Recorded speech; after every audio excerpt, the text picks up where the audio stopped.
Hello and welcome to the Muppets Mayhem Backstage Pass, the unofficial companion podcast to the Muppets Mayhem, presented by toughpigs.com. This is the podcast where we tour through every episode of the Muppets Mayhem to uncover behind-the-scenes stories, Easter eggs, and more with the talented cast and crew who helped put the series together. I'm your host, dedicated Mayhead, Joe Hennis. Today we are talking about track 7, 8 Days a Week, in which the band comes together for a hard day's night to please me with the Ballad of John and Yoko. I am the Walrus. This week, we are excited to welcome some very fab guests. First up, he's the co-creator and executive producer of the Muppets Mayhem. Please welcome Nowhere Man Jeff Yorks back to the podcast. Hey, Jeff. Thank you very much for having me. Glad to be here. Hooray. Next up, he is another co-creator and executive producer, as well as the performer who makes Dr. Teeth's piano gently weep. Please welcome Bill Barretta back to the podcast. Hey, Bill. Thank you very much. It's very good. Our final guest is the Muppet performer behind Sesame Street's Abby Cadabby and the Muppets Mayhem Penny that's Penny Waxman. Please welcome Leslie Carrara-Rudolph to the podcast. Hey, Leslie. Thank you for having me. So excited to talk to you about this episode and to talk to you about Penny Waxman, the breakout character of 2023. Wow. Yeah. How about that? Can you tell us a little bit about how you came to the role of Penny? Oh, for me, it was love at first sight. I didn't, I got the notice we'd like you to audition. I didn't even know there was other characters happening. I had no idea. So I was just excited, like, oh, this will be excited. And then they sent over the art. And I was like, oh my God. I mean, it was like, I just knew this woman. I know this woman. I'm every woman. It's all in me. I just, like, when I saw it, I was like, oh gosh. And then they had the Tina audition for Dr. Teeth's mom. So the two female roles, but I was just so laser focused on Penny and then there was no other voice for her. I was just like, there's no other voice for me but me. And so she's just so, like, everything about her, the fact that she's big and she's strong, and then reading her line about how, like, she's passionate about music, that she's from New York and she followed her dream all the way to California, and started her business. I'm like, she's like, this is what I'm doing. So I love that they chose a big, strong female character that is just unapologetically herself. So I just fell in love. And then they sent over the sides, and the writing is so perfect for her that it was just, I don't know. She was just one of those, she's like butter, right? She's literally like butter. Like, she just rolls off the tongue. The beats are in there. The language is so full. It's like Shakespeare. You know what I mean? I'm just me. Penny Spear. Yeah, she was just one of those dream characters. Like, when you're like, everybody dreams to have, like, some sort of villain or something, like some sort of big, strong, meaty character like this, and they don't come around too often. So it was like a dream come true. It's like the ultimate, she's not a villain or anything. She's just amazing. So she is an antagonist. Yeah, but she is in the most possible way, because she is out of love for the man that she loves, so she's not mean, she's angry. Bill would say, make her meaner. I'm like, I'm not mean. I'm not an angry clown. I'm angry because, oh, how dare you? And then you go and squeeze me, Yeah, I think she's hurt more than angry. Yeah, she's hurt. Bill. What's interesting? Whoa. In the writer's room, Bill would read Penny's lines, and he was great. And it was really a tough thing, because we knew it wasn't going to be Bill. And we were just like, who could be as good as Bill is? And you are better. Well, I knew. I could hear her. Yeah. Because I always heard Leslie in my head. When we were writing, I knew that was there. Yeah, in her Hopefully wheelhouse. that's where we were going to end up. Yeah. Yeah. I didn't You know, had because therapy for that. we had people, auditioning. I get But mistaken for Bill a lot. I mean, visually, But but not Visually, is vocally. and this when I pick the up the phone, I'm like, oh, I'm sorry, I thought I was calling Bill. Oh, right. was this the voice that you heard in your head, Bill? The Yeah. voice that we ended up with? Yeah, I mean, close to it. It wasn't exactly, but I knew it was in Leslie's repertoire. I knew there was Right. this woman in there, and so in my head, I kind of hear it just was better when ultimately we heard her do it. But I in my little brain, I knew she was there. I wasn't sure because other people auditioned as well, and there were some great auditions. But I guess I just always heard this, and I didn't know how this was going to turn out, but it's exactly how it's supposed to be. Leslie brings this liveliness to Penny that I guess one of the things with the auditions we were afraid of was we were getting a lot of Roz from Monsters Inc.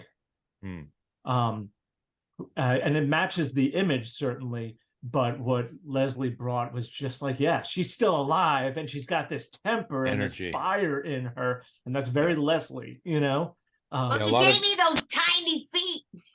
right. I have to balance myself on these tiny feet. I have to remain somewhat limber.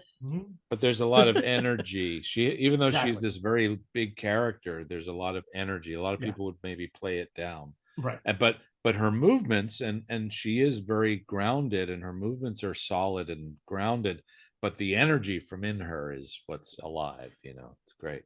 That was coached a lot though from Bill, because he would, you could fit like 20 Abbeys inside of Penny, right? And I'm laughing a lot of times. I'm laughing in there because I'm like in this Volkswagen bus, or more of a couch. I'm inside like an a igloo couch, right?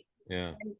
And I'm laughing because here I am, this little person, and this little, I'm like her kidney, right? I'm this little blonde kidney behind these two giant boobs, and I'm seeing what's up there. And Bill would come in and he'd go, a little less, just a little, make it simple, So he was like, I felt like I was in good hands. I told people, I was like, Bill was my Burgess Meredith and I was Rocky. Come in and he'd give him a note and stuff like that. But I have to say really quickly, because this is really important. When I was on Muppets Tonight, which was 26 years ago, I went into the Muppet workshop and I got pictures of all the female characters. And I shared this with Bill. And I had a little character book. And I pasted the pictures of each character in the book. And I wrote characters for each of them. I wrote a little backstory. And there was this one woman, and I got to play with Jerry Nelson, who was in the Pierce Brosnan episode. And I named her Minnie Goldberg, which was like 26 years later. Maybe that me drawing, I willed it. And she was she had lowrider shades. She was wearing a very too tight gold lame dress she was barrel shaped. And I had such joy with that, and Jerry was playing with me, and I was like, I love this character. Is that the same one that did the Billy Crystal scene? I'll have what she's having. Yeah. Is that the same puppet? Yeah, no, it's a different one. Oh, right. I had That's where I heard that too. I said that line 3 times in 3 different Muppet situations. Oh, really? Yeah. Wow. Once on Sesame Street, I can't remember what it was. I think it was like True Mud or something. Was it about the letter O? Leslie, can you talk a little bit about the challenges of playing such a huge puppet like Penny? Oh, yeah. Well, I mean, I was more excited when I got it. You're looking at the picture, right? And then I'm just thinking she's just going to be a little bigger than Dr. Teeth. I'm just thinking, it's a big puppet. I've done cows before. I've done other stuff. And Bill goes, hey, Les, how soon can you get out here? There's something you should know about Penny. I was like, huh? I guess I'll come out. Like, something you should know about Penny is that you're going to have to wear a backpack with a metal pole up your back, and it's going to go into her hump, and we got to distribute the weight. And then I was like, oh my God, and you're probably going to have a chest monitor. But I was so excited. None of it mattered. I was like, this is going to be awesome. I have actually had experience wearing a backpack with a metal pole when I danced at Beach Blanket Babylon, because we used to have these giant hats on our heads, and we actually had a harness with like an actual garbage can on our head and done the can. So like that was no problem. The fact that I was wearing Bill Barretta's, we're built so differently. He has a very long torso. So it was like, it was very funny. So it was kind of quirky. So the first time before I got my own backpack, that was probably the hardest part, because it was sitting funny. It wasn't on my hips. It was at my knee. and you couldn't tighten it enough, probably. I mean, it was just weird. But the cool thing is that I came in early. The Muppet workshop is so awesome and brilliant. Like I was never nervous. And Bill was there.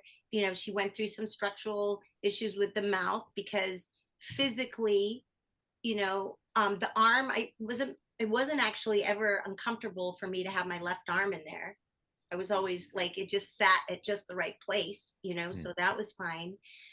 She was surprisingly light. They carved, they made her hair, so they distributed it, and they worked so hard as a team. The only thing that was tricky was that, because it was such a time issue, that I didn't really get to work with Penny on camera till the first scene. And that was like, oh my gosh, all my scenes are my first time seeing her on camera. And I just was like, well, I'm just going to do the best I can and see what happens. And Bill knows this, because Bill is my teacher, is that you're figuring out the angles of the character and what looks. I started discovering different things, like, what looked good, what her angles were. I had a right hand which was more enthusiastic than my movement. So Bill would say, match Leslie's movements, make it smaller. I also found out that, I think it was the episode where they were having the tie-dye party and she comes in with the hot pepper. I found that if I tilted her back a little and I did something with my thing, she smiled. She has this little, and it actually looks like she's squinting, even though I'm always squinting. I'm always squinting. Just to mention, like the thing that in the beginning, like the first, I don't know, whatever, a couple weeks maybe, I would come in and just talk about simplifying things, because I wish I could remember who told me, but when I was doing Bobo, I at first would move him with the same energy and same energy as I would with any hand puppet, a smaller one. And it always didn't feel real to me. It felt false to me that Bobo could be that, like it became a puppet because it was so light and flimsy. And so that's what I was just trying to get through with Leslie, was just be careful that you don't put all of that abby-cadabby energy, the movement, right? Not the character, but the movement and the manipulation doesn't lighten the character and make it feel like it's just a floppy kind of puppet. And she found the balance of the energy, but giving her weight as if she's really standing there, He would always come over and say, give her weight. And I also, when I first started on Muppets Tonight, I only had a 4-hour monitor class with Bill. I was thrown. It was like, oh yeah. And people have heard me say, my first day, they gave me Karen Pearl's boots, New Zealand, and told me to stand next to Animal, which was Frank Oz. And I was like, this is going to be an epic fight. Yeah. I'm like, I'm going to be fired. I'm going to be rude. I mean, but Bill was like, and everybody was busy. Like they didn't have time but he would always come in and he'd say, I'd work on something every day. And he goes, watch people. I was always on set. He goes, watch the way people perform and see what you like, see what works for you. And one of the things I really love, one of my favorite characters is Johnny Fiamma, right? Because he's still, and he's got that energy and was coming in. It was like Bill says, like, I really wanted Penny to be real. I didn't want her to be a punchline or an angry clown or anything. I just wanted her to be real. And you know, I know that, like I said, I know this woman so well, and I wanted to honor the woman. So it was really a wonderful discovery. And I wasn't, you know, when you don't have time to be scared, because it's like, I just didn't have time. It was like, this is your day. And I remember that first day, Bill, we did everything. Not only you're in this puppet for the first time. Oh, by the way, we need you to swing around, make eye contact, right? I was like, I don't even know how do I find eye contact. Make eye contact. There's 2 grips. Turn in the chair with you. Do this. We're gonna throw your leg up. And yet B, you have somebody working with you doing the hand inside of the thing, but not. I mean, it was crazy. Yeah. And then the couch. Then you're in a couch and your arms like long enough. I was just like, oh my God. And I was just like, I want people to make their day. I was like, I'm gonna stay in Penny.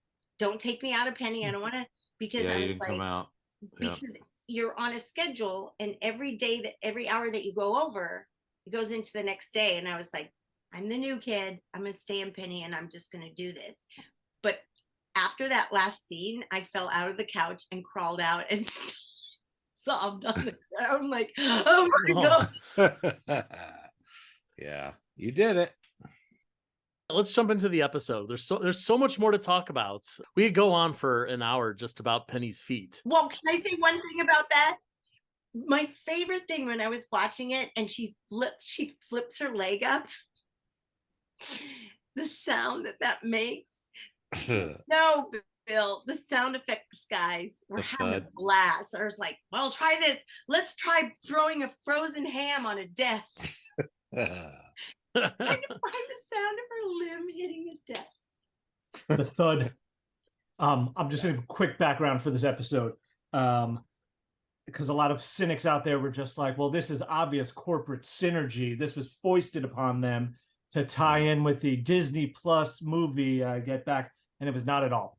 We were in the writer's room, and I think our writer's room, I think, at that point. And it was Thanksgiving weekend 21. And of course, that's what Thanksgiving weekend, it premiered on Disney Plus, Get Back, the Peter Jackson Beatles documentary. And I watched it all, 12 hours of it. And I came in on Monday after the vacation. I'm like, we have to do this. Like, I don't know if it's a scene. It could be just a cold open. And you just have like Peter Jackson just walk out of a room and just be like, I can't, I just can't. Or I don't, maybe it's a whole episode. I don't know. And then we just started talking about it, and it became a whole episode, which is almost a bottle episode. But we had to ask for permission to do this episode from Disney Plus. That was the interesting part. Whereas you couldn't necessarily, like, if we were another studio parodying it, you could do that. But because this is like part of the family, we had to get permission. So I believe Adam went and had to speak to representatives from Apple Corps, the Beatles company, and Wingnut Films, Peter Jackson's production company, and present our idea to them.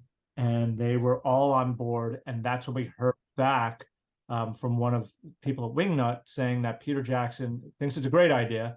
And if you want his involvement in any way, just let him know. And that's when we all just sort of looked at each other. We're like, oh, but can we? So, and then we still had to figure out when it was going to be in the schedule episode. Yeah. Oh, like where it was going to be in the where it was going to land. Right. You know, it wasn't just like, well, let's do a documentary style episode at episode 4. It had to work with our timeline. It still had to follow the arc of these characters. And so certainly we were going to build this around where those characters are at. Yeah. The other interesting thing about it is when we were in production, I think another director was supposed to do it, but the director of our first block was Matt Sohn, who came up as a DP, and he did stuff like Survivor, but he also was the DP on The Office. of The Office. He was the DP of The Office for several years. This was almost a homecoming because he was at the studio where they made it. But it became clear that he would be the perfect person for this. And he was, absolutely. I think we shot this. This was the fastest turnaround of any episode because he knew what he was doing. He's been here before, but also instead of being like, okay, now we're going to reframe it for Teeth's close-up or for this wide shot, you could do that all in a single take as the camera whips over and crash zooms in, you know, and he knew that language and, you know, well, and he also, which is more, it's easier with humans because it's more forgiving to whip pan, right, to a human. Absolutely. But with puppets, you have to be careful of what you're seeing below. Well, he was a director on our last series, the 2015 series, so he was already familiar with, and same with our other crew, you know, our other camera operators. So it was, it just worked out really well. Can I just say one thing? What I love about the series, and because Jeff brought it up, is that it was so dedicated in the writing to the emotional arc. Like he said, he's like, we're excited, we want to do this, but if it's not going to work, you know, like the characters always came first, which is so lovely, you know, the way that it, and where are they in the evolution? It has to fit. So I love that you fought for that. I think that's really, well, that was the luxury of how we got to write ahead, which was that we, and it wasn't a fight because you have partners who were just like, yes, absolutely, that's what we have to do. so and knowing that you can do 10 episodes ahead of time, you're writing the themes and the stories and the arcs of the entire season, as well as each episode. So it was fun to, okay, where is this going to work best?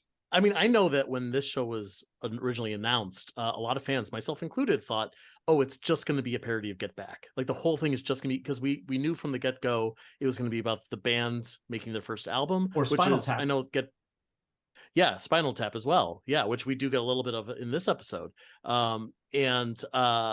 I'm grateful that you didn't go that way, because I think what you ended up with was narratively much more interesting. But it would have been really cool to see literally just, you know, 5 or 6 hours of the band in the studio spoofing Get Back. It would have been You're saying like plotless, I would pull just my to hair have. Yes. I think plot is better. Yeah. I'm not saying this was a better idea, but I think a lot of us were just assuming, like, you know, because we didn't know the Mayhem were gonna be able to carry a plot as well as they did. Right.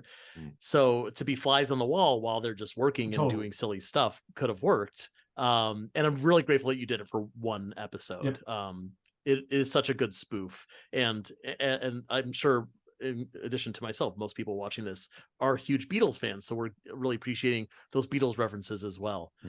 So Nora has invited a documentary crew to capture the Mayhem's writing and recording methods, and Zoot immediately wonders who's going to play him in this documentary, and that's going to be a joke that takes us through this whole episode. It's hysterical. Nora brings JJ into the fold as well, and there's this great shot where he walks in and Animal immediately throws a bongo drum at his head, and like that looks like it comes real close to him. It was, yeah, he did it. He dodged just in time. Good. Yeah, or else you'd have to explain why JJ has a black eye for the rest of the series. Right. And that's the thing too. This is when we first start to or sow the idea that JJ and Nora are kind of coming together a little bit again, that they're spending time together. Yeah, this was after Joshua Tree. Right. Yes, exactly. Yeah. And then we meet our director of this documentary. It's Kevin Smith, which is a great cameo. One of those people, again, who I'm surprised hadn't crossed paths with the Muppets earlier. He has such a great sense of humor about himself and sense of humility, because immediately you're making fun of the fact that, like, he's made all these Clerks movies. Dr. Teeth calls out Yoga Hosers as like one of his lesser films. And he even says about himself that he makes critically panned R-rated movies. But he's ready to get into family entertainment, which is why he's here. He seemed to be having a good time. Was it fun to work with him? He had a great time. He really was happy to be there. He was just having fun. He was just hanging, loved hanging and having fun. You know, it was great. Really conceptually good. He also feels like a contemporary of the band. Like, it just seems obvious that he would know them. They would run in the same circles. So it just lent itself so perfectly. Yeah. And then you get this great moment, which made it into all the trailers, where he tells the bands that the cameras will be filming, but do not look into the camera. He calls action, and immediately they all look straight down the barrel of the camera, motionless. Yeah, in the first draft, I tried to hide as many Beatles songs into the dialogue as possible. This is, the process is a long one where it's rewritten several times. But this, I think, one is still in there where he tells them to act naturally, which is technically Beatles cover, that's great. of Buck Owens. But yeah, act naturally is still in there. Nice. I missed that one. I was trying to capture all of the audiences across the universe have been wondering what. Oh, blah, blah, blah. that's good. Yeah. So this documentary process begins. There's text on the screen that explains what's going on, just like they didn't Get Back. I appreciate that it also calls out that a random deadline has been forced upon them to create tension and stakes, which feels very real, both for what's happening in the Mayhem's actual story and for what happened in Get Back when they were creating the Let It Be album. They have 8 days to film it. That's obviously a reference to 8 days a week. And we see a page of a calendar. This is also what they did in Get Back. You'd see a calendar and they would mark off day by day as they went through. And there's some really great jokes in this thing. On April 1st, it says, "Tell Lips he's adopted," for April Fool's Day.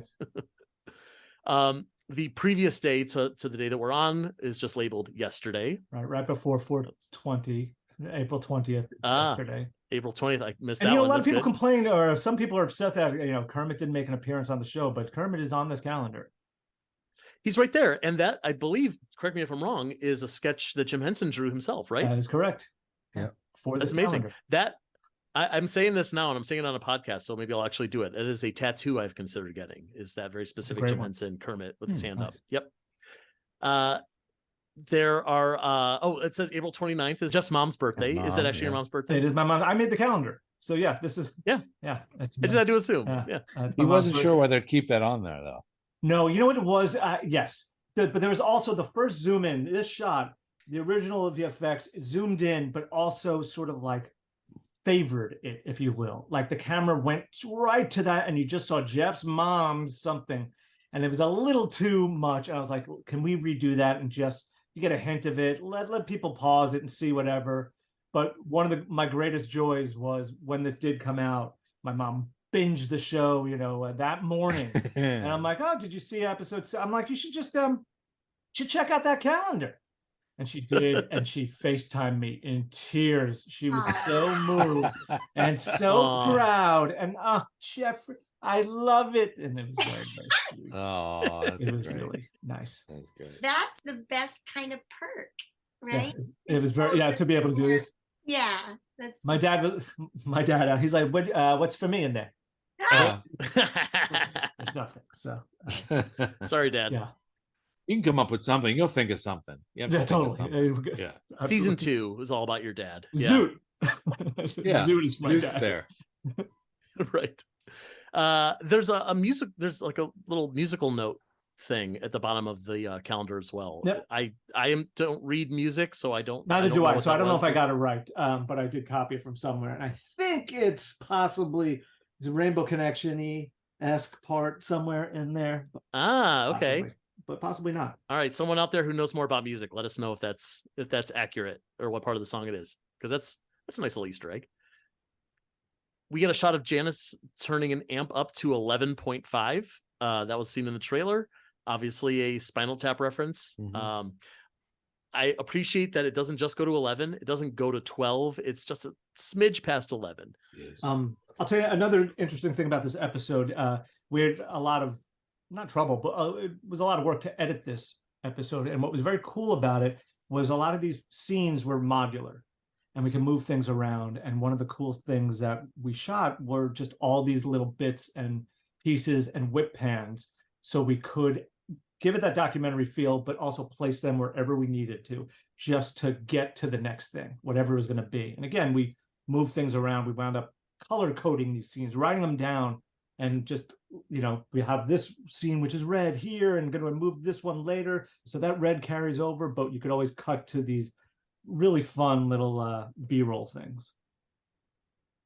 Yeah, and this sequence especially has like just a series of boom, boom, boom, boom, boom. One of them is we see Floyd's Mr. Bassman sticker on his bass. That was the other one. That was when I watched it that weekend. Get Back. I was like, it's just right there. Oh, it's so right good. there. Because obviously Paul has a Bassman sticker, and then yes, as Muppet fans would know, there's famously Mr. Bassman. Right, the Floyd song from the old days of the Muppet Show. Bill, do you remember how many calls we were on where I was just like, don't forget, he needs the sticker? No, I mean, I don't remember how many exactly, but I remember that we had to make sure it was there for sure. Yeah. I'm so glad you did. Yeah. I saw it. I loved it. Moog is pouring a cup of tea for Zoot, and you had mentioned in a previous episode that the cups are the same ones used or seen in Get Back. Bethany Barton. So Bethany took it upon herself. Really? Oh, sorry, go ahead. Yeah. To make the cups the same. It was just the greatest gift. Bill, you've mentioned it before, but it's just like when people saw how much we cared about this and all the details we wanted to put in, they just went with it, and just absolutely, Bethany especially just loves it and works her butt off to just put in all these details because she's a geek too, she loves all this stuff. And I just remember the day she just came up to me so excited, and just said, these are the mugs. These are the mugs. And I'm like, I didn't even know. I was like, yeah, it was fantastic. We would have these meetings. We would go into their trailer. Right. And she had everything laid out, show and donuts. tell. And it was like, here's what do you think? And are these working?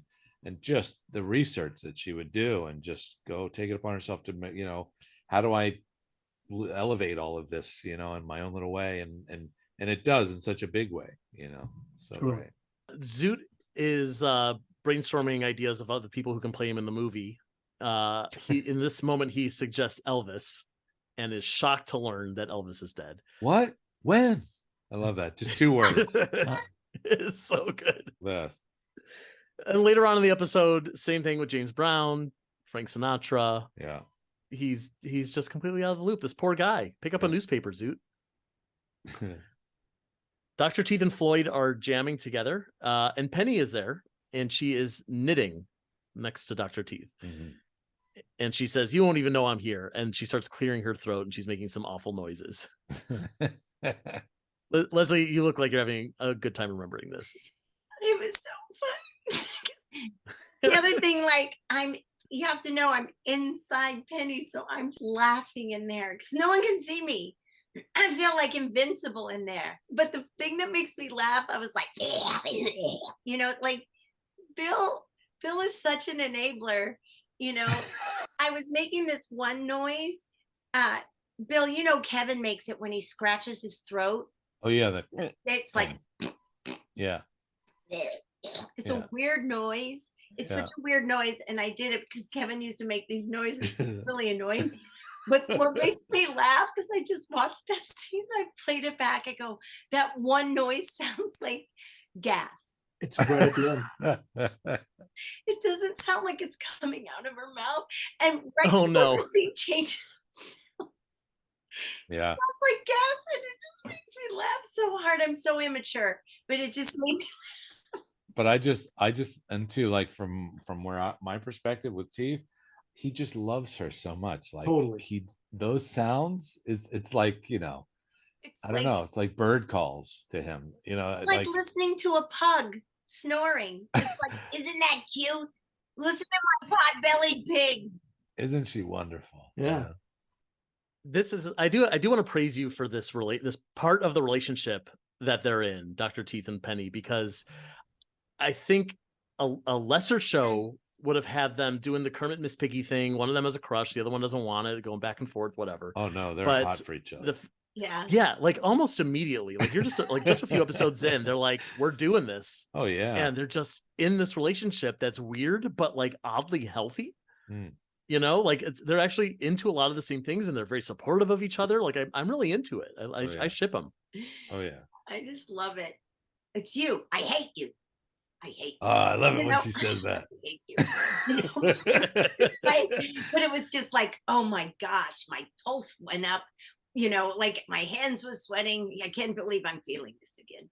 Yeah. But yeah, they were rekindled in a moment. Yeah. Yeah. It's pretty funny to me. But yeah, those noises were a pleasure to make. I'm so glad. And he can, I mean, and we've certainly had fun on, there's stuff that doesn't get used in the show, but we certainly had fun improvising while we were waiting to shoot and My playing turtle. around. My- The what? So It's all turtle. the different noise, the different love names. Love names. Yeah. Yeah. like pet names for each other. Oh yeah. Yeah. Yeah. Any favorites can't- that stick out to you? Of course, I can't think of them now. You know. Well, you used the olive, right? Yeah, That we used. My little olive. Olive. I Yeah. love the way she says olive. Yeah. I think I had I think I had a mountain reference or something, like my volcano of, passion or something.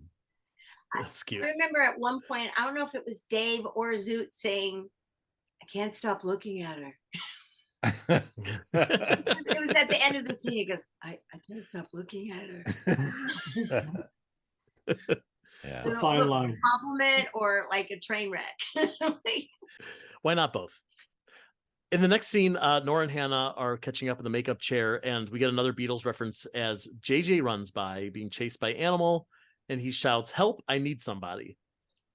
Which I also like, because he could have just said help, and it would have been another one of those, like, I don't know, if you're paying attention, maybe you'd notice it was a Beatles reference, but yeah, you drove it home with "I need somebody." Floyd and Dr. Teeth are still workshopping new songs.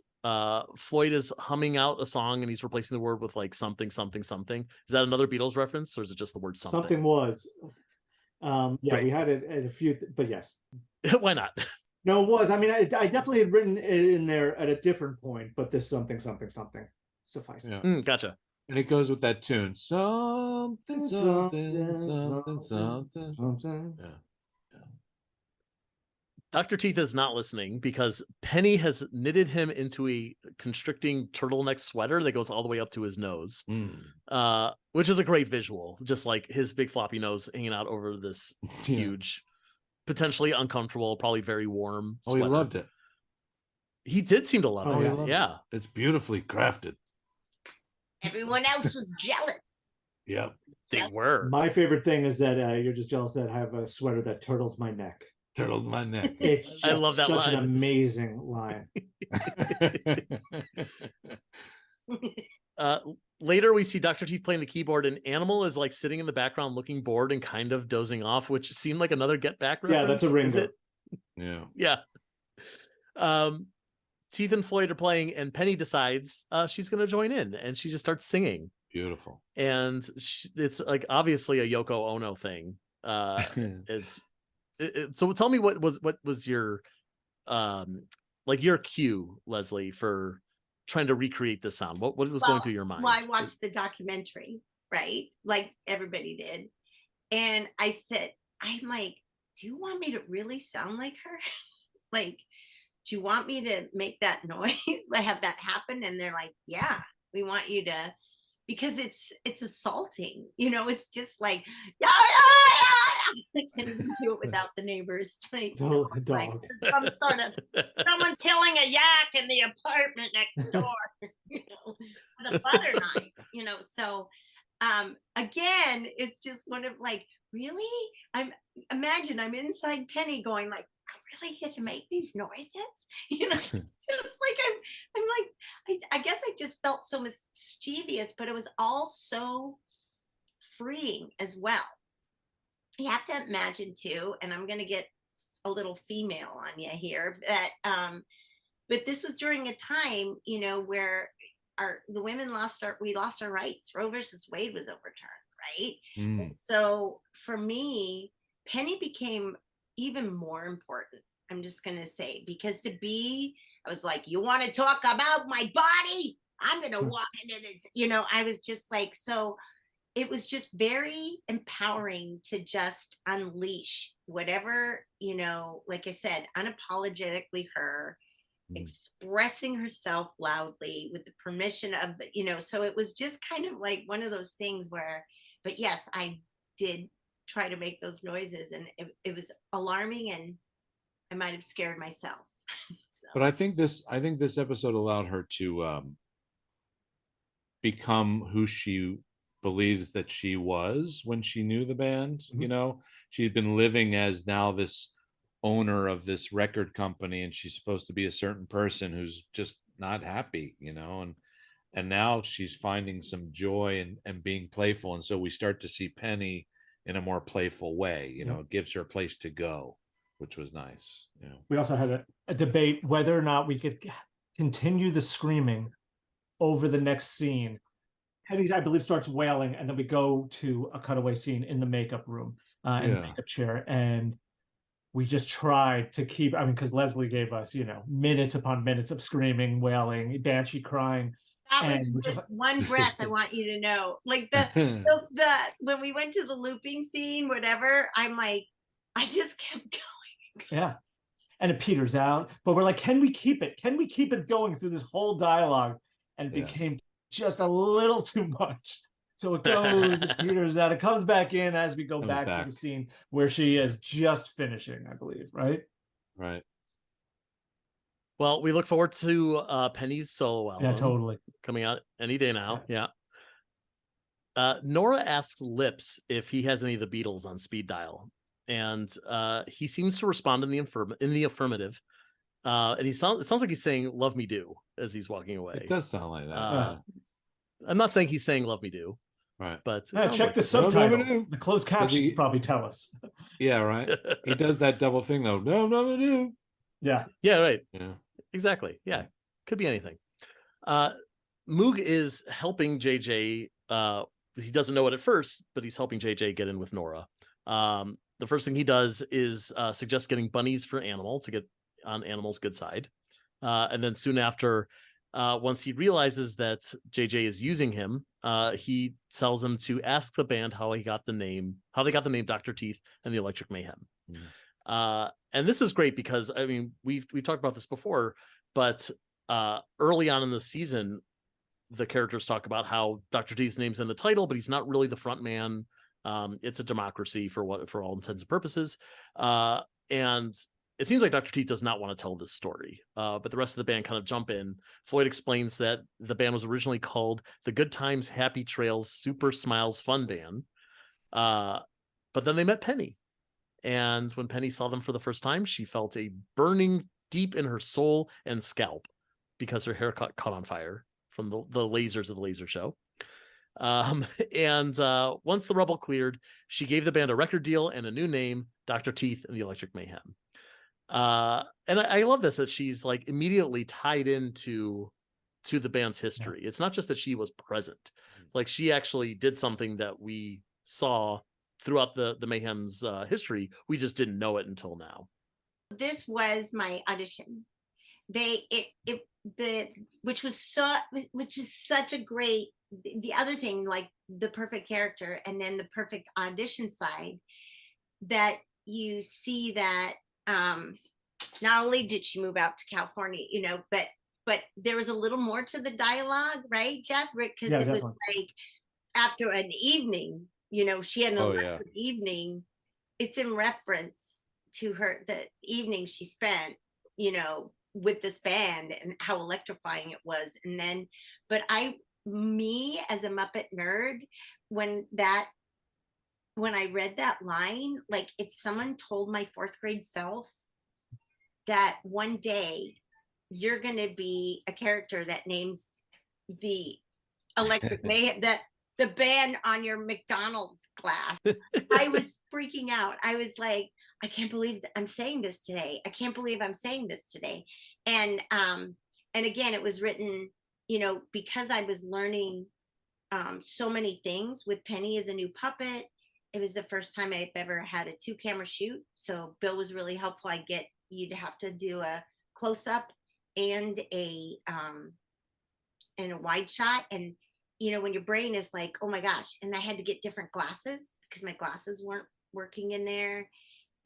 So I memorized everything, you know, I still had my papers in there, but I was so anxious about it.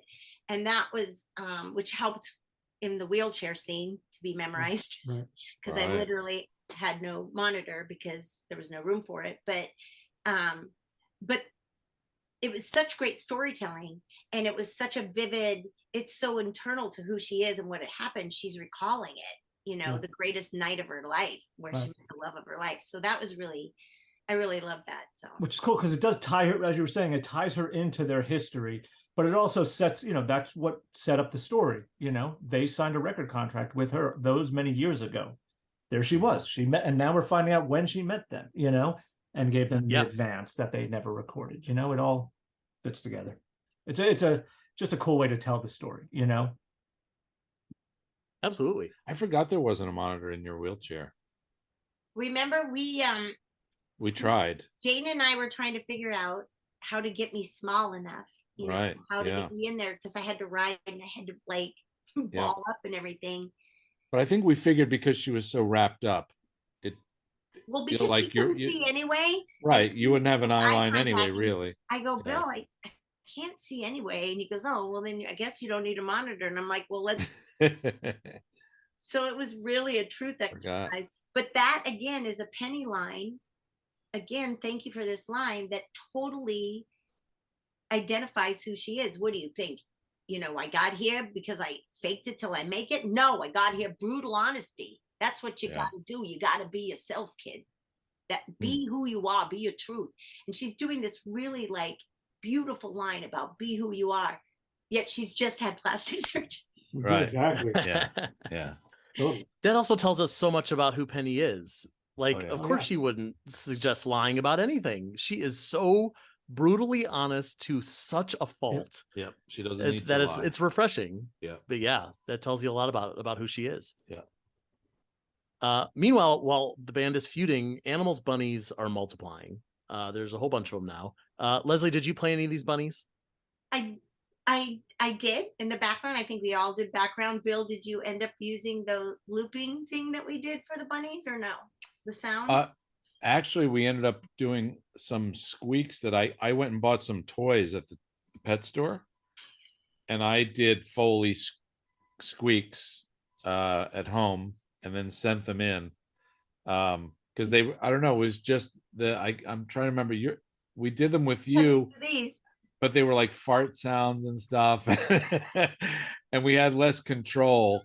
And so no, we actually just we ended up with more like squeaks and limited squeak bits and tried to time them, you know. But yeah, no, the arm farts were fun to do.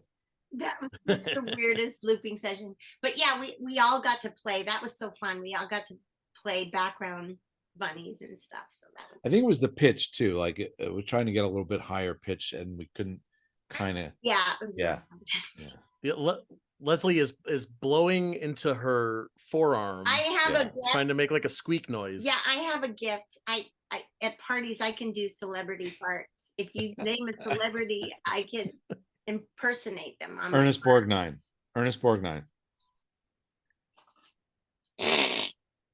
Yeah. That's amazing. Nailed it. That's amazing. Yeah. Wow. It's a gift. Really good. It's like he's right here. Really good. And a curse. Yeah. So Floyd and Dr. Teeth are still feuding.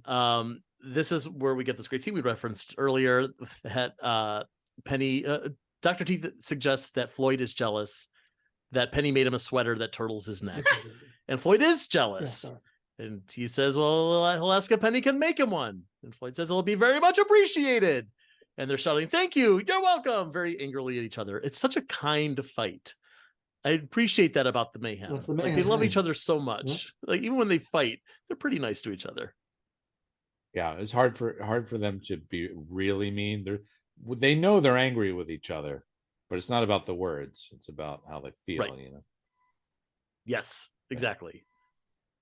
Floyd says, just like the Dark Horse himself, George Harrison, he is going to take his leave and go home in polite protest, just like George did in Get Back. Yep. And another reference. Everyone should go watch Get Back if you haven't watched it yet. It's terrific. They make Muppet references through the whole thing. We're just referencing this episode. It's a great point. It goes both ways. Lips shows up with Susanna Hoffs. Nora had asked for a beetle, not a bangle. Susanna says that Lips is the one who taught her to walk like an Egyptian. So this is a great little cameo. I mean, what a great reference to 80s culture, but also, giving us the joke of the Beatles Bangles thing. And, someone who for me, I love the greatest hits of the Bangles. I don't think I'd recognize Susanna Hoffs if I bumped into her on the street, but now I will, because you guys gave her this wonderful spotlight on the show. Yeah. She was She's super sweet. Super sweet off stage. Like, she was like working really hard. She was shy, Nervous. So, like, Yeah. oh, are you gonna work your lines with it? Like, she was just, everybody was just so kind and giddy and like committed and heartfelt to be there. Like, they just put 100% in, and she was just she had actually one of the it's entrances that people probably don't realize, but entrances for humans and puppets at the same time are very difficult, because you're doing half of a decking, right? It goes under the door so that they can walk along there. So it's a little tricky, because they're trying to look straight ahead and not look down at their feet. So their safety net, I always say to them, is us, right? We're down here.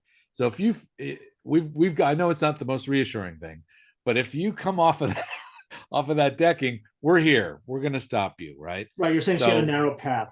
Yeah. She had a very narrow path. She had, basically, imagine yourself only allowed to walk through half of a doorway, but you can't look down, right? Have you ever had a celebrity fall on you? Yes. Like that? Oh yeah. Really? Yes. Yeah.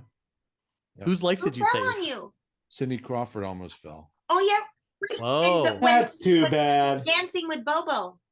Yeah, well, it wasn't while we were dancing, it was while we were rehearsing, but yeah, she almost fell, but she landed on Bobo, and I just pushed back, but yeah, it happens.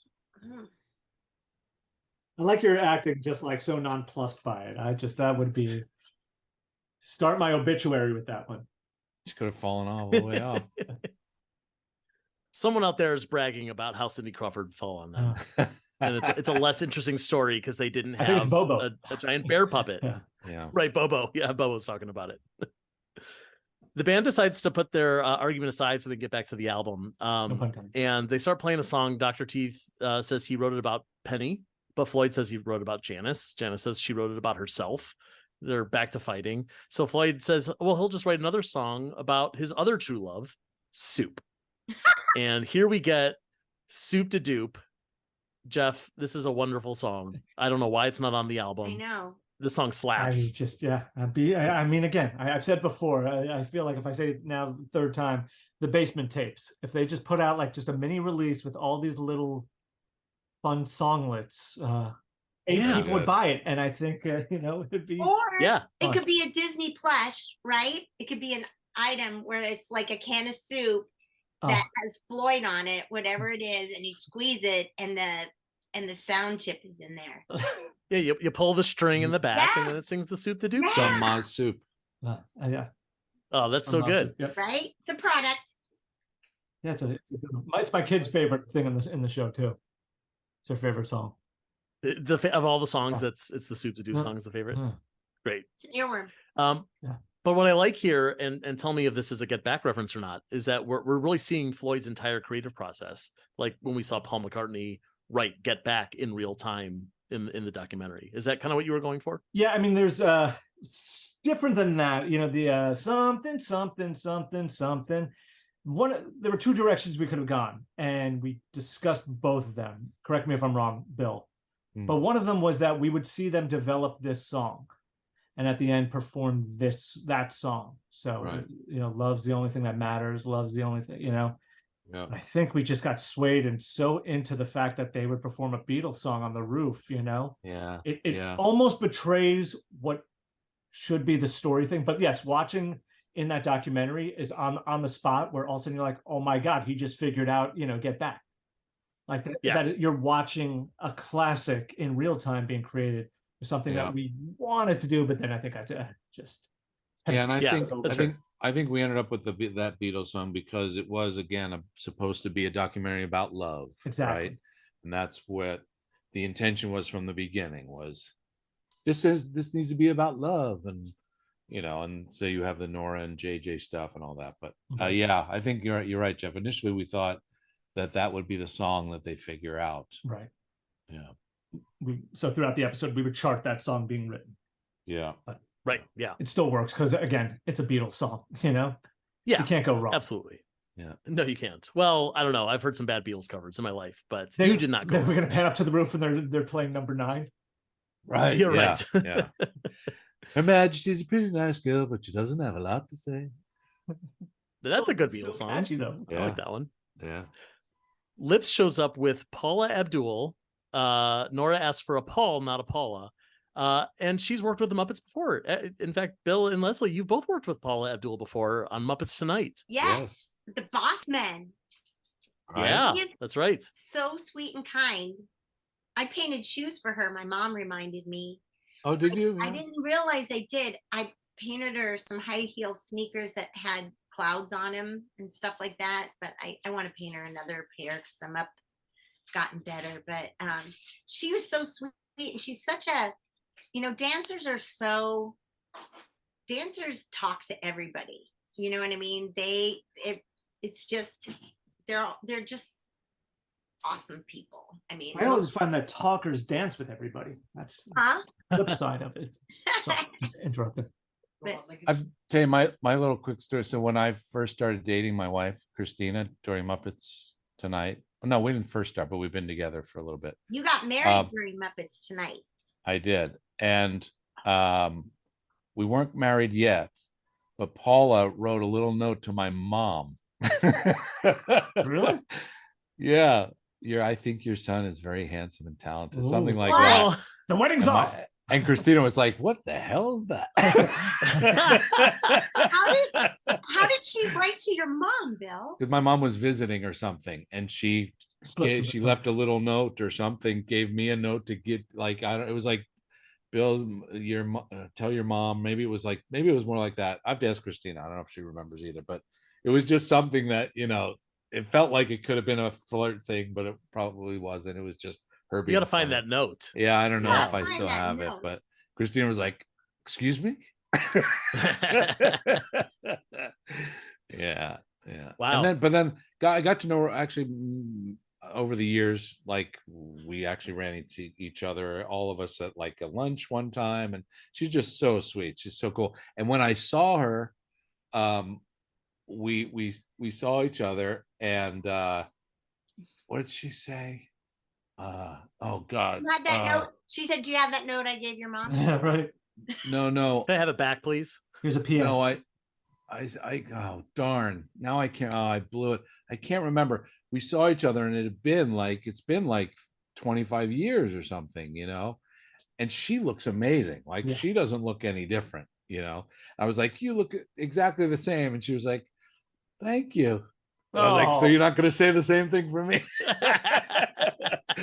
But no, she's super sweet, super nice to come and That's do great. it. She's awesome. Did you reminisce at all about your Muppets Tonight days with her, like working with Muppets again, or Didn't get a chance to really, we were just trying to shoot, but no, I don't know if anybody else did. But... I apologized for grabbing her boob as Robot Lincoln.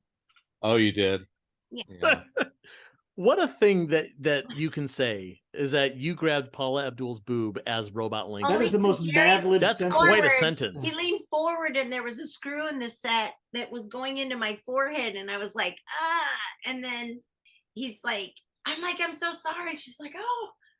And Jerry goes, Robot Lincoln would have grabbed her boob. Sounds like he four-scored. Whoa. Hey. Oh, More comedy. See? Supported the choice. No, I didn't apologize, but I should have. well, no shade to Paula Abdul, but our next scene gives us maybe the greatest guest star on this entire series. Jackson Barretta. Okay, the second after Jackson Barretta is you got Morgan Freeman to dress up as Zoot. He wanted it, so he loved it. How did that happen? I didn't know it was him, Bill. I did not know it was him. He was Who? Morgan Freeman? No, he was another people. I'm like, I just went up to him like, wow, they really did a number on you. Not realizing I was talking to him. Wow. Was he with all the other Zoots when you said that? Like, were you looking to 'cause see a they were all Zoots? they were waiting to be loaded up. Right. Oh, right. So that makes sense, because you wouldn't think, oh, of all these Zoots, one of them is Yeah, an but A-list the way celebrity. my face looked was not. It was like, oh, you know, it wasn't like, oh, look what they did to you. It's incredible. No, but he was in the makeup trailer, and Jackson was getting his makeup done. He had the nose. But first, tell us who Jackson Barretta is. Oh, Jackson Barretta's my You son. figure it out. Your Barretta's son, my Jackson Barretta, is. Yes, and Jackson plays the Zooplicate, Duplicate. who has, I think, I mean, he got a great line, Yep. which is He did. Great, and lost another role to Freeman. Yeah. But and he's only in there because Adam insisted on it. It was really about Adam saying no, because Jackson, while we were in our writers' room, Jackson would come in, he'd do a bit every now and then, or he'd do something, and Adam was like, he should be. Why isn't he doing? Why isn't he acting? I said, well, he is. He's he wants to be an actor, and he's like, we should have him in. We should get him in something. And Adam just insisted that Jackson play this character. I was like, I'm gonna back out you if you guys want him in. That's great. Every opportunity. And so that's how he got in, and I think he did a great job. He did well. Yeah. But how great he nailed that line. Yeah. How to play next to Morgan Freeman. Right next to Morgan. Oh my gosh. Yeah, Morgan Freeman came in. I was like, do you have any questions about the script? Or he's like, I just want to know if my first line could be, sup, y'all, I'm Zoot. Yeah. I was like, yeah, you can say that. But he was in the trailer, so Jackson was in there, and they were doing Jackson was getting the full Zoot, and Morgan had a hat and the hair, and he was like, how come I don't have a nose? He was like, he wanted more stuff, which was great. He was into it. So he got a little more. He got glasses and a nose, Oh, that's so good. Yeah. I love that he was so game. Oh, so yeah. game. I love hearing Totally. Turns out he was a huge Muppet fan, Yeah, so like he hasn't done much with the Muppets. I mean, his biggest connection really was when he was a member of the Electric Company. I was gonna say he was the Electric Company. Yeah. He was in the Electric Company, yeah. and they did a special called Out to Lunch with the Electric Company and the Sesame Street Gang. But no one who was working on Muppets Mayhem would have been part of the Sesame crew in those days. Yeah. So there's not. I mean, there wasn't anyone who could be like, "Oh, Morgan's back. Hello, good to see you again." But yeah, I mean, just. Especially with A-list celebrities, you'd never know if they would be game to have fun with characters like the Muppets. I'm sure you've worked with big celebrities who maybe feel like they're a little above it. So nice to hear about Morgan Freeman. Honestly, I can't think of many that have been that have felt above it. Honestly, I mean, usually it's people that aren't up in that status that feel maybe a little more insecure about it and feel they need to be justified or something. But usually the top A-list people are all in. They just love that they made fun of, however you can have the Muppets tease them, tear them down. Generally across the board, they tend to love it, And actually you brought up Electric Company. That's the thing that I actually was talking to him about when I had a chance just to greet him and see him, hang in the trailer for a minute, just telling him how much as a kid, I just remember him and Rita Moreno, really stood out for me watching the Electric Company, and I just loved it. It was like a big thing to me when I was a kid. He was like, oh, that's great. Oh, cool. Like, all right, well, I'll see you in there. Okay. I had him sign my penguin. Oh, you did? Oh, cute. No, I didn't. No. I already made that weird face. Oh. I had him sign a postcard, a replica postcard of the thing he sends Andy Dufresne at the end of Shawshank, Zihuatanejo. Really? Yeah, so wow. he signed that. I'm like, oh, do you recognize this? You got some autographs on this show. Jeff was all about getting. Jeff was good about it. It was Adam who's just encouraging. Adam made an entire show so he could just have his stuff signed. So he would be the first one to be like, absolutely, go and act. Bill was like, don't. I was like, don't. What did you get signed? What? Tons of stuff. I know. Name a guest star. Some of the I'll tell you. Right. That's so fun, though. I have a pumpkin signed by Billy Corgan. I have Cheech and Chong album signed by Cheech and Chong. I have. Yeah. What did you have Jackson Barretta sign? That's Yeah. the one I said yesterday because I tweeted the script. Right. So for this episode, it's my sole writing credit, and I had the cover page signed by everyone who was on it. And the one person I couldn't get was Jackson Barretta. He's tough to get, man. He's tough to get. Elusive. He's tough to get. But no, just for everyone, I tried to get something, He was the I'll one see if- celebrity that was kind of above the Muppets. Yeah. Yeah, he was. Yeah, he had a little. But ask him about attitude. his career and his acting chops, and he'd get blue in the face. Yeah. Ooh, You know, all right. Maybe I can work it out. We'll see if we can work out getting Okay. you that signature. Please. Yeah. But yeah, I mean, it was just a blast, just taking pictures and just. I mean, it was awesome, Yeah. And we'll get to another one in a little bit, who's just insane, Yeah. No, I'm excited to talk about that. But first, just to wrap up the Morgan Freeman stuff, he tells Zoot he just wants to know what it feels like to walk in his shoes. And so Zoot takes off his shoe and says, let's ask Jimmy. And Jimmy's shoe, the shoe, says, that's not so bad. And Morgan Freeman has like a beat and says, this very well may be the role of a lifetime. Huh. And he says it with such gravitas about a talking shoe. My God, what a get Morgan Freeman was. Well, and about Zoot, right? It's about that's the role he's going to play. A guy that can talk to his shoe. Yeah. We'll talk more about Jimmy Shoe later on, but like what a great moment in television history. Yeah. So in the studio, it's pure chaos. The Zoots are all playing their saxophones. The bunnies have completely taken over the studio. Paula Abdul is choreographing Floyd's soup dance. So Nora kicks everybody out, and JJ admits that he did all this, buying the record label, giving Animal the bunnies, lasering off all of his body hair, taking hand gesture lessons. That's an Anders improv. Yeah, that's good. I'm also saying this, or realize gesturing wildly with my own hands unintentionally. Yes. Because he's got a thing for Nora. He holds a candle for her. And Kevin Smith says that JJ is Nora's Amy, the one who got away, referencing his classic movie Chasing Amy. It's a good thing we got Kevin Smith, by the way. Right? Yeah. Imagine if someone else was saying, she's your Amy. Well, it would mean nothing. Yeah. Nora admits that love is hard for her, as it is for most people, but the band is not most people. The band is all about love, and they make up. And that's what Kevin Smith needed for his documentary.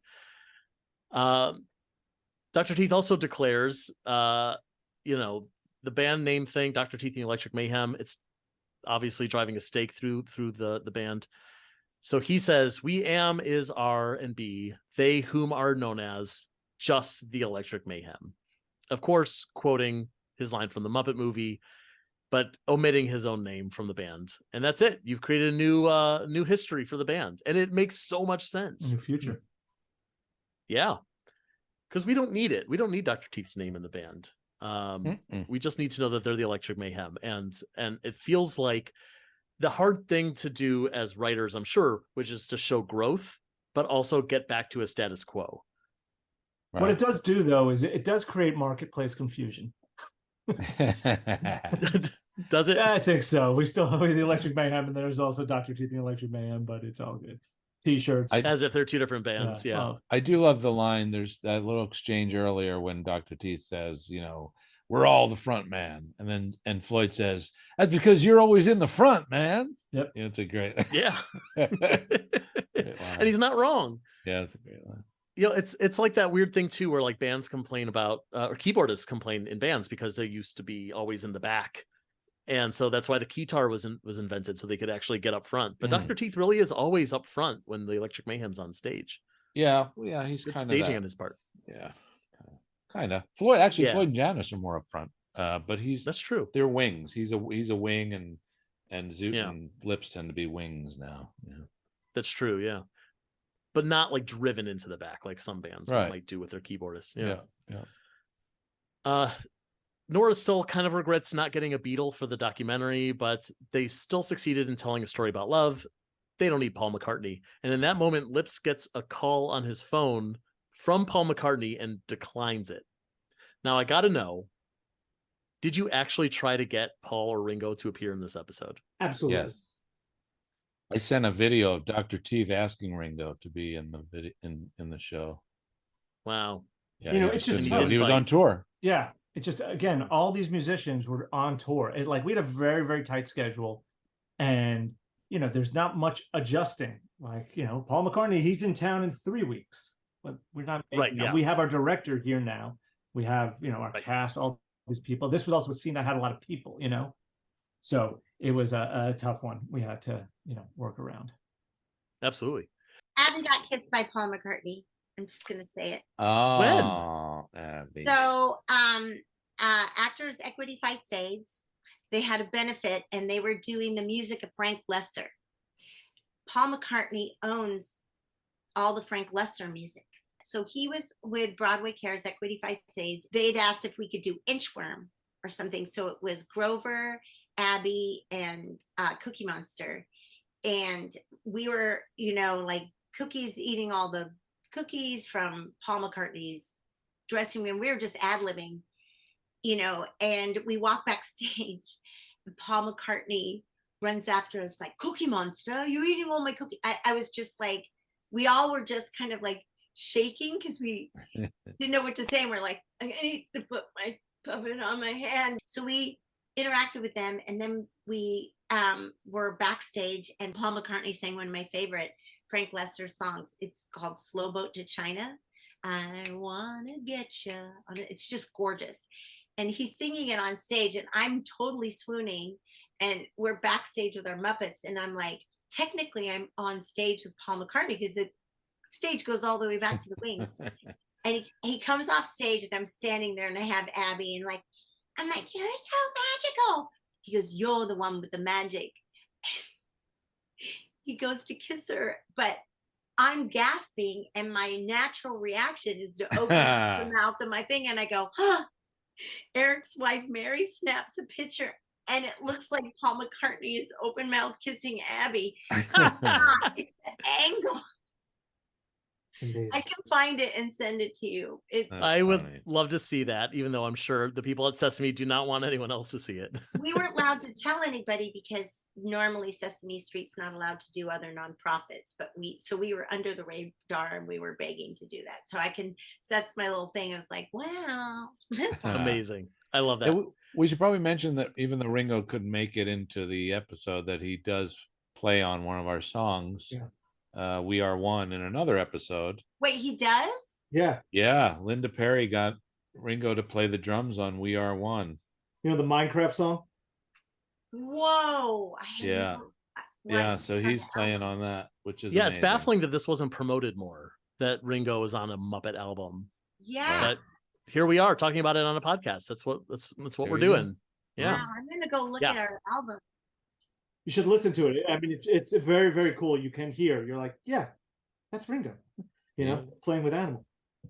It's cool. It's very cool. We'll talk about that in the next episode for sure. Right. So, so we need a big ending to this documentary. So the band goes to the roof, just like the Beatles did at the roof of Abbey Road. They sing All You Need Is Love.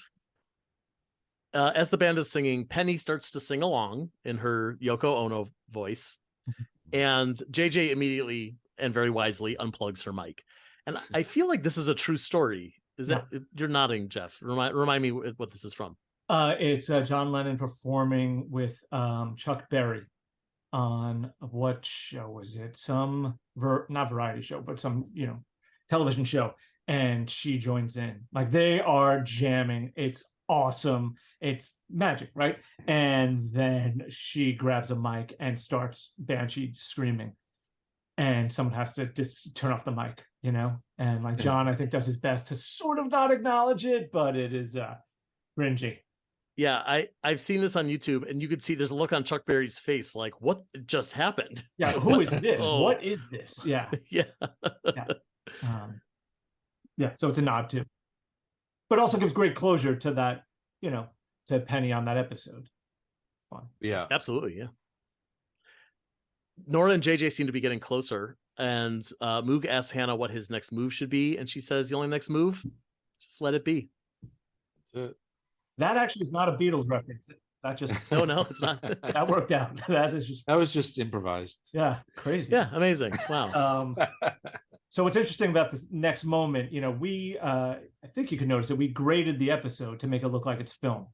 So make it look like it's old film. And so we have the film run off here after this last roof shot, and then it goes back to our regular show. We just wanted to be clear that had ended. Absolutely. And it's also interesting because this is, correct me if I'm wrong, the only episode that kind of has what acts as a tag at the end of the episode in that way, but it's also the only episode that doesn't have a cold open with the gang in the van. The van, yes. Yeah, right. Yeah, so we've kind of removed something from the top and we slap something on the bottom. Sure. Yeah. And it works. Yep. Yeah. And this is such a great scene. I love this.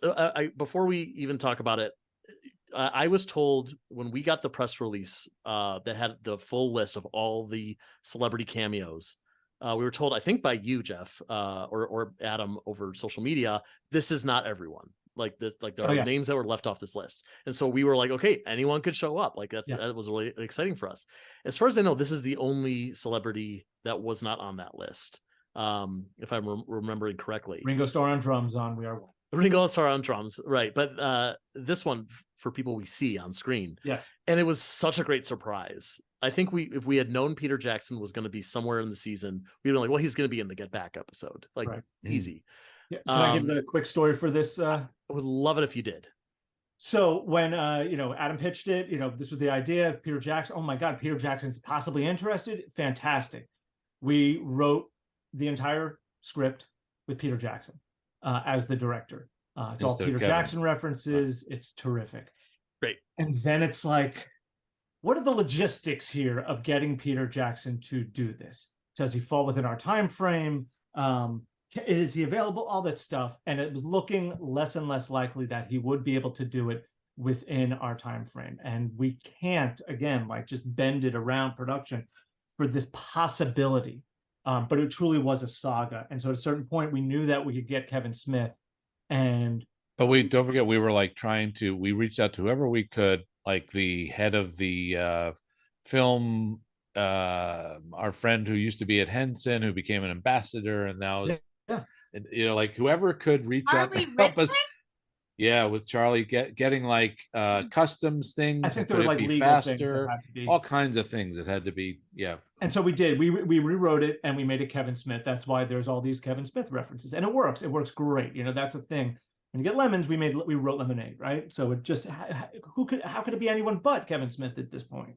And we shot it, and it's great, and it's even better than we imagined. And this worked out great. We're so proud of ourselves. We did this. I think 3 days after that, our producer, Michael Bostic, walked into the writer's room ashen face. I'm like, what's up? And he's like, so just heard from Peter Jackson's people. Peter Jackson's very excited to shoot his part in a week from now. He can be here. Yeah. And we're like, what? We can't. We shot it. We can't. We can't do. That's not even an option. But is he willing to do a single scene? And we talked about these people being fans. Yes, he only wants to do something the Muppets. He's a huge Muppet fan. Meet the Feebles. It's his tribute to the Muppets. It's a very weird tribute to the Muppets, but it's his tribute to the Muppets. He loves the Muppets, and he's totally down to do a single scene. Great. But it continued that way, where it was like, oh, yeah, you know what? He hurt his back. Yeah, he has to go to the hospital. There's a death in the family or whatever. Yeah. A bunch of stuff, right? Yeah. And we just it's gravy. It's icing on the cake if we're able to get him. But obviously, we shot it already. We don't need it. If it can happen, fantastic. Our last day of shooting, or the day before, we find out he will be here tomorrow to shoot this scene. And yeah, it's the last day of school, essentially. Everyone's excited. We're done, but we have a very full day. And then all of a sudden, this black SUV pulls up and Peter Jackson comes out. And our director got COVID. So I ended up directing that scene. So Bill, no way. Yeah. Wow. So I ended up and hilariously, so we go into Peter Jackson's trailer. Bill introduces himself and he's just like, yeah, I just want to talk to you about the scene. Peter Jackson says, my big fear, and I'm not even going to try to do the Peter Jackson accent, but he's like, my big fear is that I show up on a set and my actors have ideas of how they want to do the scene differently. And Bill's like, yeah, right. And he's like, that's what I'm going to do to you today. Bill very said, cool. great. Like, oh yeah. Let's do it. So Peter Jackson then runs through his concept of how he wants to do this scene, which is a new scene, 2 scenes he wants to do. And Bill is just sitting there nodding, encouraging. That's great. It's terrific. He's like, I want to do it like it's a DVD signing or whatever it was. Well, the big thing he wanted to come off as a pompous ass. Right. He wanted to do what Gervais does with his shows when he has his guests, where they're always like above it, like on extras. Right? So he on extras. So he wanted to do that. So he had some ideas on his way in of how he could do that. And so I was just letting him unload, Totally. Let's see where we go. Who All knows, good. right? What could happen? Who knows? Totally encouraging. He's like, I want to do a DVD signing. My wife and my daughter, who are on their way, Fran Walsh, they're bringing the writer of all these scripts, they're stopping to get a bunch of DVDs so I could do this signing thing. And I'm all for it because I'm like, someone say signing? We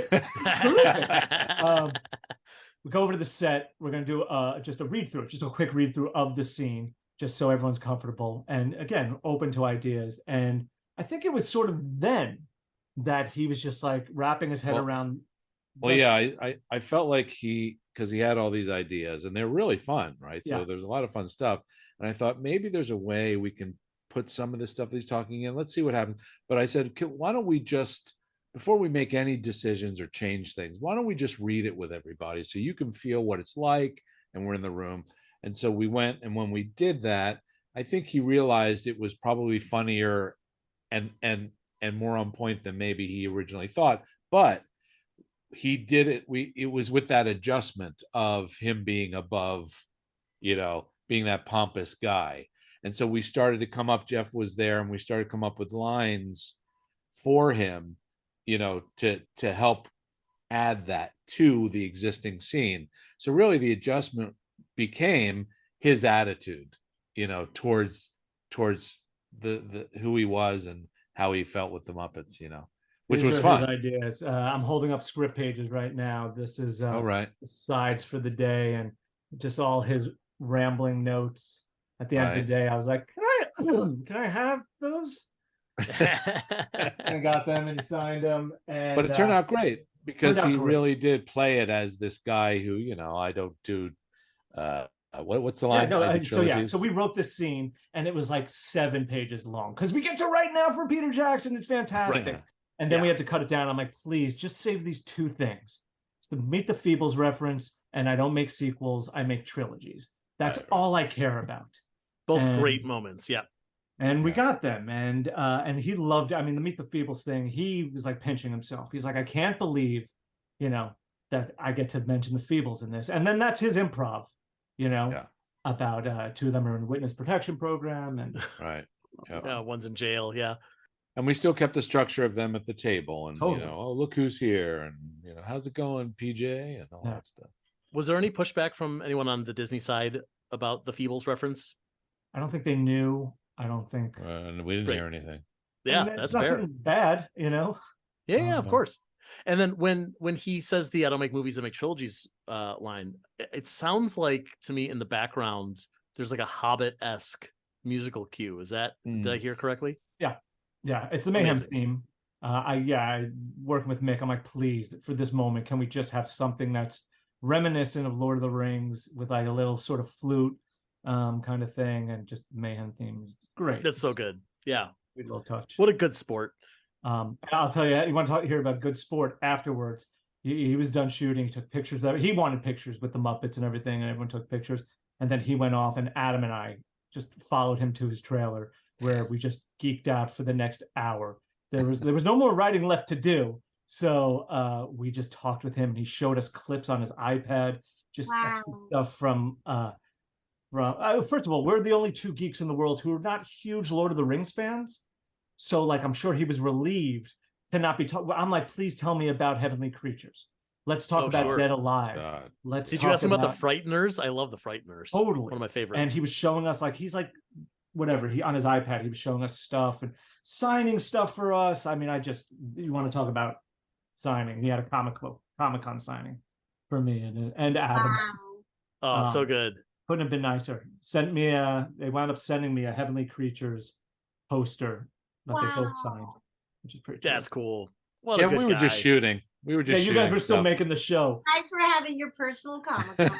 That was it. That was it. It was great. Love it.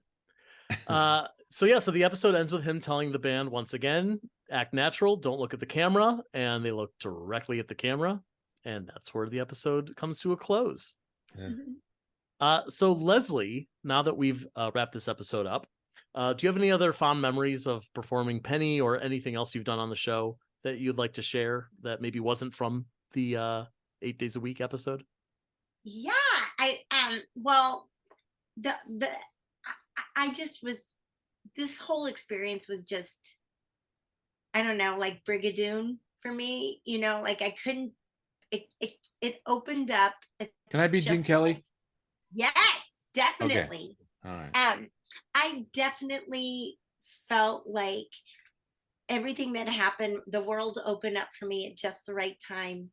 And so I was just floating every single time. Like I was super excited, like, oh, I'm the one small enough to fit underneath the hood of the bus to help Animal rip the steering wheel off, you know?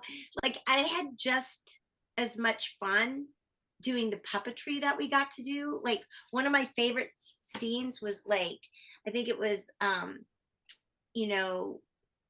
Floyd was lifting up his base case or something. He was looking at a picture of Animal. And what I like is that it was all in camera puppetry. You know what I mean? Some stuff, obviously were green screen when we were doing, we're in the suits and everything like that. But the moments that we work together as a team, or you're tossing floss and there's somebody underneath there. So I'm like, those kind of moments, that teamwork, and that where you're all like breathing together with the character to make it happen, that to me is like so magical. And the artistry was so incredible. I really bonded with, like, I felt like the females on the set were super like supportive of, me. I just fell in love with everybody on our cast and crew. We'd be underneath the set. Jerry and I would be singing Little Mermaid, part of that world. Jerry's one of the grips. And Jerry's it's just Spider-Man. Like, yeah. And towards the end, like one of the guys that I thought was kind of low key started wearing wigs for no reason. He just started wearing a different wig every day.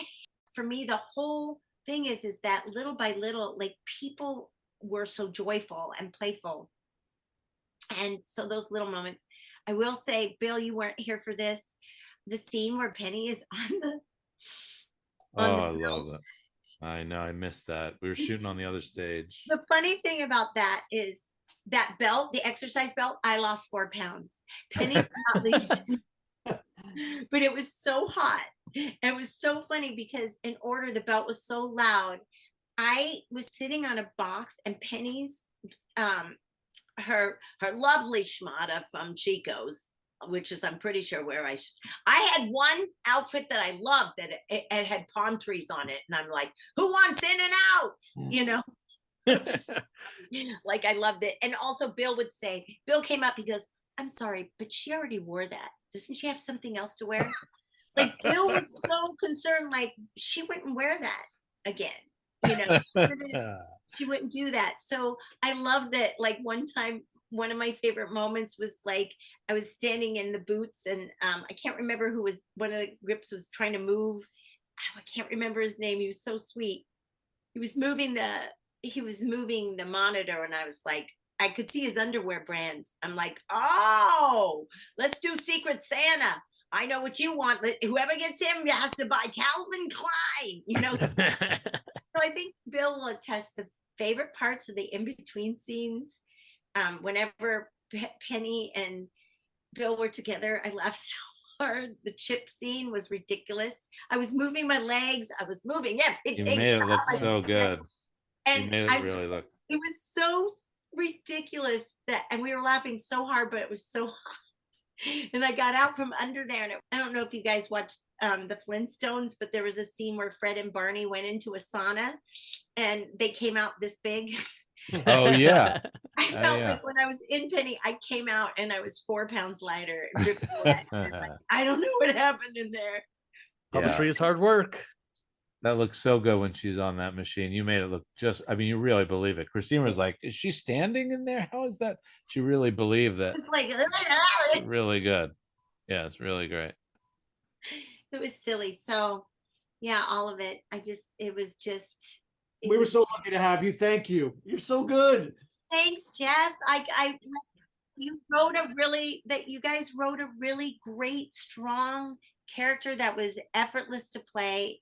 And even though she was big, she was the workshop worked so hard. You know, I mean, it was just worth it. There was nothing really hard about it except for having to not do it anymore. Well, hopefully we'll get more. The workshop really did rise to the occasion to get these new characters out. And I mean, people have no idea what they go through every day to make sure these characters are ready and they're in the right clothes, because we're shooting 3 different episodes. And do we have the right props? And are they holding them? Are they attached? Are they, they're the first ones there and the last ones to leave. It's crazy, amazing. Russ from the Muppet Workshop, I have to give him a shout out. So we call Min Pin, the Min Pin. So when Penny was off of me, I had this metal stick, this metal pole at my back, and people are above us, right? And I'm in the pit. I was like, what if somebody's nostril gets hooked on the I fling them off and there's blood. Yeah. What if they fall and they get impaled on my... Oh, no. Yeah, we don't want that. But I had a tennis ball. I go, God, put a tennis ball on there. I'm really worried that someone's going to stab themselves. Well, Russ came home and he made this miniature. Yeah, can you explain what we're looking at right now? Okay, so it's a miniature penny head, but it's made like out of fleece. It's not felted for people that are crafters. It looks just like Penny. It's fitting on my pinky. And so in between scenes, we used to have our hands up for eyeline for the fleshies, for the actors. They would just stick Penny. So I just stand in the scene and they talk to this little shrunken Penny head. Just looks like she's far away. Yeah. It's like a shrunken voodoo head. Yeah. Kind of creepy, but I love it. What a great souvenir too. He surprised me with that. He just did it just for the heck of it. So that's how committed the crew and everybody worked so hard for this show. So you did a great show. Thank you, Jeff and Bill. Thank you. Well, and Leslie, thank you for being here on this podcast. Thank you for bringing Penny to life. You gave us such a great original female Muppet character, and every word in that sentence is something to be celebrated. So thank you for doing everything that you've done for the show and for Penny. Thank you. I love it so much. I love it like hot sauce poured into compression sauce and then and filled in a bathtub with my little green olive. That's my girl. Yeah. And Jeff and Bill, thank you again for being here. We hope to see you again next week. Yeah, we'll see. All right, we'll see. Everyone, tune in. You'll see if Bill and Jeff have made it back. Yeah. You'll hear. Or you'll hear. And everyone who's listening, thank you for being here for another episode of the Muppets Mayhem Backstage Pass. We'll see y'all next week. The Muppets Mayhem Backstage Pass is brought to you by toughpigs.com. Produced, written, and hosted by Joe Hennis. Logo art by Dave Hultine Jr. The Muppets Mayhem mark and logo, characters, and elements are trademarks of the Muppet Studio. All rights reserved. Transcriptions provided by Katie Lynn Miller. The Muppets Mayhem end credits written by Mick Giacchino is used with permission. Special thanks to the Muppet Studio, Disney Plus, and the entire Muppets Mayhem family. For more from Tough Pigs, find us at Tough Pigs on Twitter, Facebook, Instagram, and Patreon. Thanks for listening, and until next time, rock on!